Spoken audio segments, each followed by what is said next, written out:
নমস্কার বন্ধুরা, সবাইকে স্বাগত জানাই Bengali food with Anima cooking চ্যানেলে। আজও আবার হাজির হয়েছি দুর্দান্ত একটা পনিরের রেসিপি নিয়ে।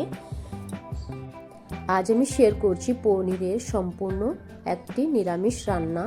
এই রান্নাটা লুচি, রুটি, পরোটা কিংবা ফ্রাইড রাইসের সঙ্গে খেতে দুর্দান্ত লাগে। পুরো ভিডিওটা দেখার অনুরোধ রইল।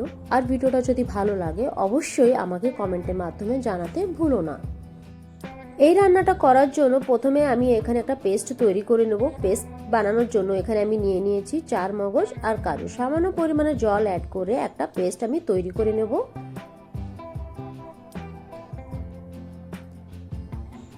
আর একটা পেস্ট আমি এখানে তৈরি করব গুঁড়ো মশলা।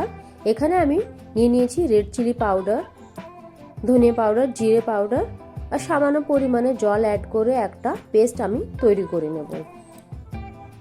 রান্না শুরু করার আগে সব কিছু হাতের কাছে গুছিয়ে নিলে রান্নাটা করতে খুব সুবিধা হয়, তাই প্রথমে আমি সব কিছু এখানে গুছিয়ে নিচ্ছি।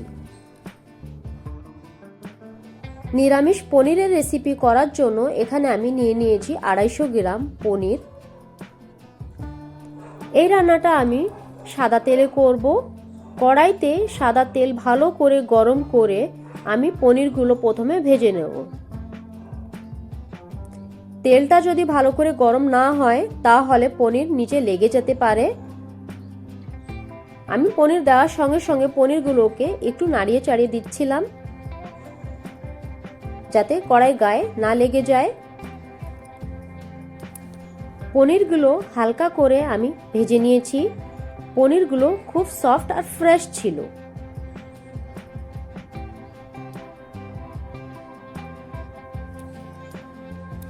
পনিরগুলো ভাজা হয়ে গেছে, এখন তুলে নিচ্ছি।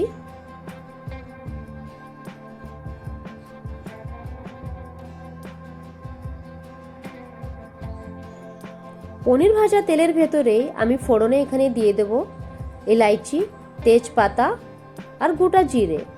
ফোড়নটা যখন একটু ভাজা হয়ে যাবে অ্যাড করে দেব এখানে আমি গ্রেট করে রাখা আদা আর কাঁচা লঙ্কা আদা অ্যাড করে 1 মিনিটের মতন আমি ফ্রাই করে নেব। গ্যাসের আমি ফ্লেম একদম লো রেখেছি। এখন অ্যাড করে দেব গুঁড়ো মশলার পেস্ট। গুঁড়ো মশলা পেস্ট অ্যাড করে আমি ভালো করে মশলাটাকে এখানে কষিয়ে নেব 3-4 মিনিটের মতন।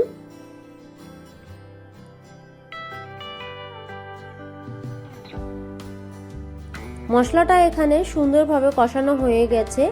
অ্যাড করে দেব পরিমাণ মতন লবণ আর ফ্যাটানো টক দই। যখন দইটা অ্যাড করবে তখন গ্যাসের ফ্লেমটা একদম লো রাখবে, না হলে দইটা ফেটে যেতে পারে। আর এখন কন্টিনিউ নাড়াতে থাকতে হবে 3-4 মিনিটের মতন।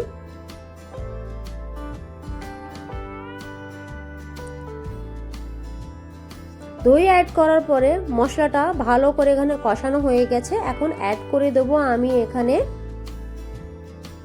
কাজু, চারমগজের পেস্ট আর সামান্য পরিমাণে জল। কাজু অ্যাড করার পরে মশলাটাকে আবার আমি 2-3 মিনিটের মতন কষিয়ে নেব। মশলার গা থেকে যখন সুন্দরভাবে তেলটা সেপারেট হতে শুরু করবে তখনই অ্যাড করে দেব ক্যাপসিকাম অ্যাড করে 2-3 মিনিটের জন্য আবার আমি ক্যাপসিকাম আর মশলাটাকে কষিয়ে নেব। দেখুন সুন্দরভাবে আমি এখানে সবকিছু কষিয়ে নিয়েছি। এখন অ্যাড করে দেব সামান্য পরিমাণে জল অ্যাড করে সবকিছু আর একবার আমি ভালো করে মিক্স করে ঢাকা দিয়ে রেখে দেব 5 মিনিটের জন্য।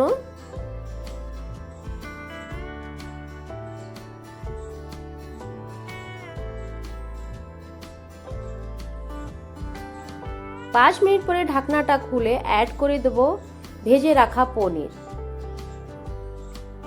পনির অ্যাড করে আবারও আমি সব কিছুকে ভালো করে মিক্স করে ঢাকা দিয়ে রেখে দেব মাত্র 5 মিনিটের জন্য। এখন গ্যাসের ফ্লেমটা আমি মিডিয়ামে রেখেছি।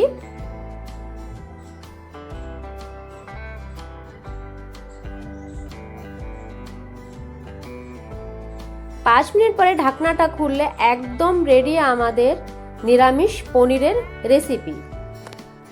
শেষে অ্যাড করে দেব কসুরি মেথি। কসুরি মেথি অ্যাড করলে এই রান্নাটার স্বাদ দুগুণ হয়ে যায়। আমার খেতে বেশ ভালো লেগেছিল এই রান্নাটি।